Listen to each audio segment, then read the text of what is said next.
কোরবানির সময় মুসলমানরা সারা পৃথিবীতে লক্ষ লক্ষ পশু কোরবানি করে থাকেন। এ সময় এক শ্রেণীর মানুষ ইসলামকে অমানবিক ধর্ম বলে সোচ্চার হয়। আমার জানা বিষয় হলো কোরবানির বিধানের অন্তর্নিহিত সামাজিক জাগতিক কী ধরনের কল্যাণ নিহিত আছে, অনুগ্রহ করে ব্যাখ্যা করবেন। প্রথম কথা হলো যে কোরবানির এই বিধান শুধু নয়, আল্লাহ রাব্বুল আলামিন যখন কোনো বিধান আমাদেরকে দান করবেন, কোরআন এবং হাদিসের আলোকে যখন কোনো বিধান সাব্যস্ত হবে, সেটা মানুষের জন্য কল্যাণকর বিবেচিত হবে। অর্থাৎ তার কোনো বাহ্যিক এবং জাগতিক উপকারিতা আমাদের বুঝে আসুক বা না আসুক, আল্লাহ তাআলা দিয়েছেন, সেটা সন্দেহাতীতভাবে মানব জাতির জন্য কল্যাণকর বিধায় সেটিকে আমাদেরকে আমল করে যেতে হবে। সেই ইয়াকিন এবং বিশ্বাস রেখে ইসলামের বহু বিধানের উপকারিতা শত শত বছর, হাজার হাজার বছর পর, অর্থাৎ যখন এই বিধান নাজিল হয়েছে তার বহুকাল পর মানুষ তার উপকারিতা টের পেয়েছে। তো এই জন্য কোনোটি আমরা উপকারিতা আবিষ্কার করতে পারিনি বলে উপকারিতা নেই, ব্যাপারটা সেরকম নয়, বরং সীমিত বুদ্ধিতে আল্লাহ তাআলা বিধানের উপকারিতা না বোঝাটা এটা কঠিন কোনো বিষয় বা অস্বাভাবিক কোনো বিষয় নয়। দ্বিতীয়ত কথা হলো যে কোরবানির বিধানের আর্থসামাজিক বহু উপকারিতা আমাদের সমাজে আছে। যেমন প্রতি বছর প্রায় ১ কোটি পশু কোরবানি হয়ে থাকে আমাদের দেশে। প্রায় ১ কোটি পশু কোরবানি হয়ে থাকে, যার বাজার মূল্য ৭০ থেকে ৮৫ হাজার কোটি টাকা হয়। বরং কোনো কোনো ক্ষেত্রে লক্ষ কোটি টাকার পর্যন্ত চলে যায় কোনো কোনো বছর। তো এত টাকার লেনদেন একটা সমাজে যখন কোরবানিকে ঘিরে হয়, তখন কোরবানির আর্থসামাজিক উপকারিতা কী সেটা আর খুলে সম্ভবত ব্যাখ্যা করবার প্রয়োজন হয় না। তাছাড়া কোরবানিকে ঘিরে চামড়া শিল্প থেকে নিয়ে কাঠের গুঁড়ি ব্যবসা করা মানুষ, কামার, তারপরে পশুপালনকারী, গ্রামের প্রত্যন্ত অঞ্চলের গরিব মানুষ ২টি বাছুরকে সারা বছর পালন করে, ২ বছর পালন করে তারা অনায়াসে এটা বিক্রি করে তাদের সংসার সারা বছর পরিচালনা করতে পারেন। একটা সময় আমাদের দেশে কোরবানির বাজারে আমরা দেখতাম বাইরের, অর্থাৎ ইন্ডিয়ার সাদা গরুতে ৬ লাভ থাকতো। এগুলো ছাড়া কোরবানির বাজারের চাহিদা পূরণ করা যেত না। এখন আলহামদুলিল্লাহ গত বেশ অনেক বছর যাবৎ আমরা দেখতে পেয়েছি যে কোরবানির পশু, দেশি পশু দিয়ে কোরবানির চাহিদা পূরণ হচ্ছে এবং ইন্ডিয়ান পশু বাজারে সেরকম একটা দেখা যায় না। এই যে দেশের মানুষ পশু প্রতিপালনে আগ্রহী হয়ে উঠেছেন এবং ব্যাপক পরিমাণ পশু প্রতিপালন হয়েছে, আমরা পশু প্রতিপালনে সম্পন্ন হয়েছে আলহামদুলিল্লাহ। এটা কিন্তু কোরবানির সুফল, সুস্পষ্টভাবে। কোরবানি না হলে এটা এতটা দ্রুত গতিতে হতো না।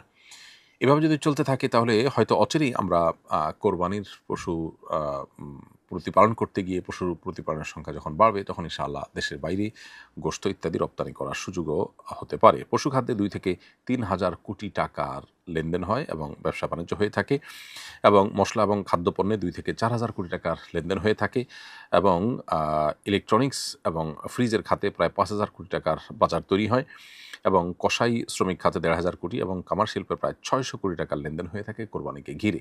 আরও কত মানুষের রুটি রিজিকের ব্যবস্থা যে কোরবানিকে ঘিরে হয় সেটা বলার অপেক্ষা রাখে না। বিধায় এরকম একটা উপকারী বিষয় যদি কেউ আ মানে ন্যূনতম বুঝে থাকেন, তাহলে তিনি কোরবানিকে ওয়েলকাম করা ছাড়া তার বিরোধিতা করা, তিনি অমুসলিম হলেও, ইসলাম প্রতি বিদ্বেষ থাকলেও বা নাস্তিক হলেও তার দ্বারা এটা সম্ভব হওয়ার কথা নয়। আমি গত হাটে কোরবানির পশু ক্রয় করেছিলাম। পছন্দ না হওয়ায় আবার বিক্রি করে দিয়েছি। এখন গরু নয়, ছাগল কিনতে চাচ্ছি, কোনো সমস্যা আছে কিনা? কোরবানির গরু কেনার পর আ সেটা কোরবানি করা উচিত, করতে পারলে ভালো হয়। যদি কোনো কারণে বিক্রি করতে হয়, যৌক্তিক কোনো কারণে, তাহলে সেটা জায়েজ আছে এবং সেটা বিক্রি করে অন্য কোনো পশু কেনাও যেতে পারে। ঈদের দিন দেখা যায় কোরবানি সম্পন্ন করার পর আমাদের সমাজে অনেক মানুষ বর্জ্য যথাযথভাবে পরিষ্কার করেন না। ফলে পরিবেশ দূষিত হয় এবং সাধারণ মানুষের কষ্টের কারণ হয়। এ বিষয়ে সকল মুসলমানদের উদ্দেশ্যে সচেতনতামূলক ও সতর্কতামূলক আহ্বান জানাবেন আশা করি। ধন্যবাদ প্রিয় দর্শক। খুবই গুরুত্বপূর্ণ একটি বিষয় আপনি আমাদের দৃষ্টিতে এনেছেন। আমরা প্রতি বছরই এ বিষয়ে কথা বলবার চেষ্টা করি।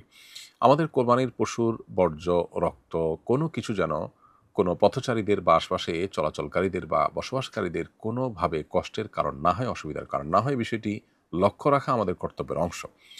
আমরা কোরবানি করি যে আল্লাহকে খুশি করবার জন্য। সেই কোরবানি করার পর আমাদের দায়িত্বজ্ঞানহীনতা বা আমাদের দায়িত্বহীন কোনো কাজকর্ম, এটি যদি আল্লাহর অসন্তুষ্টির কারণ হয়, তাহলে সেক্ষেত্রে এই কোরবানি অর্থবহ হলো না।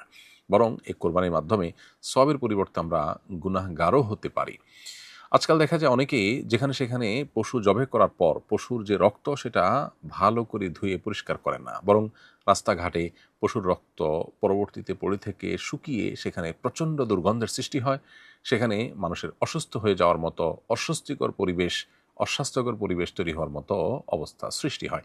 তো এটা অবশ্যই গুনাহের কাজ। কোনো ঈমানদারের জন্য এটা জায়েজ নয়।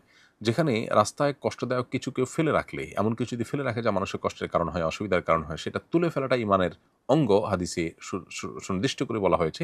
সেখানে নিজে থেকে মানুষের চলাচলে বিঘ্ন সৃষ্টি করা, দুর্গন্ধ সৃষ্টি হয় এমন কোনো কাজ করা রাস্তায়, সেটা কোনো অবস্থাতে গ্রহণযোগ্য হবে না। আপনি কোরবানি করছেন এই অজুহাতে রাস্তায় আপনি রক্ত ফেলে রেখে ভালো করে ধুয়ে পরিষ্কার না করে মানুষের কষ্টের কারণ হবেন, এটি ইসলাম মোটেও অনুমোদন করে না। অনেকে আছেন যে গরুর নাড়ি ভুঁড়ি এগুলো যেখানে সেখানে ফেলে দেন। অনেকে আছেন যারা বট খান। তো সেক্ষেত্রে ভুঁড়ির যে ময়লাগুলো আছে সেগুলো পরিষ্কার করে একটি গর্ত করে সেখানে ফেলে সেটা আবার মাটি চাপা দিয়ে এমনভাবে যদি আপনি রাখতে পারেন যে মানুষের কষ্টের কারণ হবে না, কারোর দুর্গন্ধ কারোর নাকে যাবে না, তাহলে ঠিক আছে। কিন্তু আপনি ভুঁড়ির ময়লাগুলো যেখানে সেখানে ফেলে দিলেন। আপনি একটা আপনার খালে, বিলে, রাস্তার ধারে জাস্ট ওটা ফেলে দিয়ে আপনি চলে আসলেন এবং দিনের পর দিন, মাসের পর মাস এটির দুর্গন্ধ মানুষের কষ্টের কারণ হলো, অনেকে অসুস্থ হলো, তাহলে সেক্ষেত্রে সন্দেহাতীতভাবে এটি গুনাহের বিষয় হবে। অতএব কোরবানির পশুর বর্জ্য, এমনকি মলমূত্র, রক্ত, তার বুড়ির যে ময়লা, এগুলো অবশ্যই আমাদেরকে যথাস্থানে ফেলে দিতে হবে যাতে মানুষের কষ্টের কারণ না হয়। কোরবানির আগে এবং কোরবানির পরে আমাদেরকে বিষয়ে যথেষ্ট দায়িত্বশীলতার পরিচয় দিতে হবে, না হলে আমরা কিন্তু আল্লাহর কাছে গুনাহগার হওয়ার সমূহ আশঙ্কা আছে। অতএব একজন মুসলিম হিসাবে আমরা কোনো মানুষের কষ্টের কারণ হব না। নবী করিম সাল্লাল্লাহু আলাইহি ওয়াসাল্লাম বলেছেন, আল মুসলিম মান সালিম আল মুসলিমুনা মিন লিসানি ওয়া ইয়াদি, যে মুসলমানের হাত এবং মুখ দ্বারা অন্য মুসলমান নিরাপদে থাকে, কারো কষ্টের কারণ না হয়, তিনি হলেন সত্যিকারের মুসলমান। অতএব আমাদের কোরবানির পশুর বর্জ্য, সেটা জবের আগে মলমূত্র হোক আর জবের পরে রক্ত বা অন্যান্য বর্জ্য হোক, এগুলোকে পরিষ্কার করা, যথাস্থানে ফেলা, এটি আমাদের নৈতিক এবং দ্বীনি দায়িত্ব, ইমানি দায়িত্ব। আমরা সেই দায়িত্বটাকে যথাযথভাবে পালন করার চেষ্টা করব, না হলে এই কোরবানি আমাদের অর্থহীন হতে পারে, বরং গুনাহের কারণও হতে পারে। আল্লাহ আমাদেরকে বোঝার তৌফিক দান করুন। ঈদের নামাজের আগে কোরবানির পশু জবাই করা যাবে কিনা? উত্তর হলো না, ঈদের নামাজের পর কোরবানির পশু জবাই করা যাবে।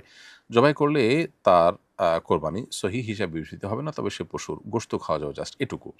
শহরের কোনো জায়গায় যদি নামাজ হয়ে যায় তাহলে সেক্ষেত্রে ওই শহরে কোরবানি করলে সেটা বিশুদ্ধ হিসাবে বিবেচিত হবে। আর যদি কোথাও নামাজ না হয়, তার আগে কোরবানি হয়, তাহলে সেটা বিশুদ্ধ হবে না।